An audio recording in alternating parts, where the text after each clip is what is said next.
เยอะอยากเป็นขอได้เงินจะพอได้วันได้เยอะขอได้สมุนไพรได้เออสมอรู้ตนมาลำบากสร้างบ่อสงสารหมอลำเมื่อบางเอ๋เฮ้เฮ้เฮ้เฮ้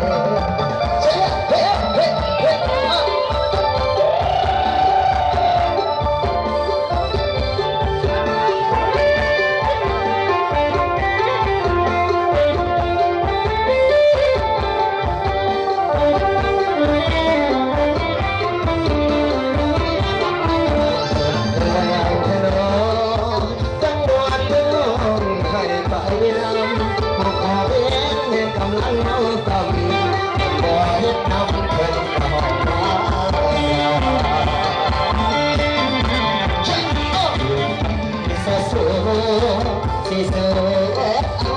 ดังงานเพื่อสอนทำน้ำหัวน้ำตา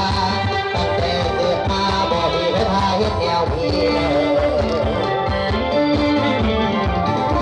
ไปจะไปได้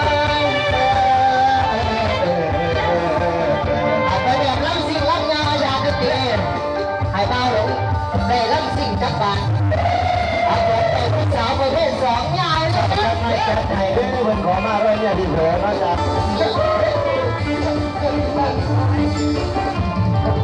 ว่าโอ้พี่ดอกเด้อพระเจ้าพี่น้ำกัดเด้อ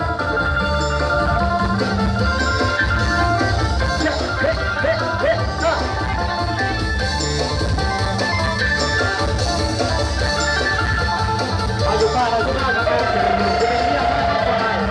ถ้ามีว่าน้ำมันเต็มหนาเต็มที่ได้เออ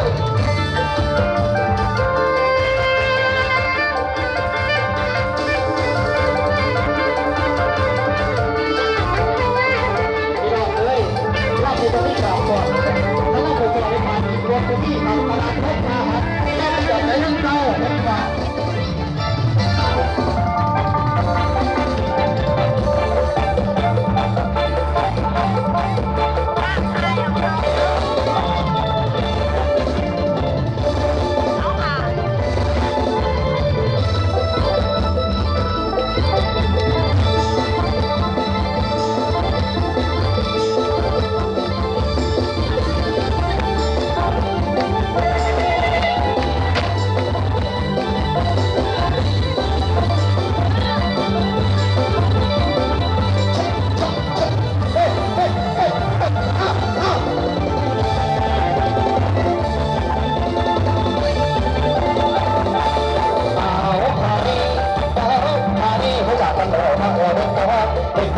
เป็นพ่อตอนนี้จะตอนนี้บ้านคนเดียวเร